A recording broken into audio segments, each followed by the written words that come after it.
your ATEM breaks down and it's not working, then it's most obviously, you see, this is before and afterwards it's cleaned, so there is no more short circuit and now it works just fine.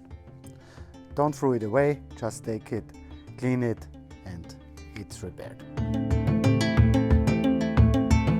Das ist jetzt mit 5 Newtonmeter plus minus 20 zum Anziehen.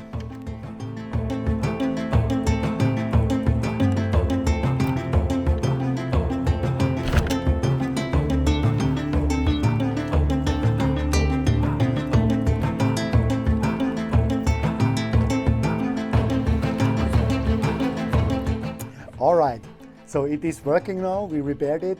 We just cleaned it. Working fine. Don't throw it away. Repair it, clean it, and use it. If you like the video, Give us a like. and comment. See you. Bye. Ciao.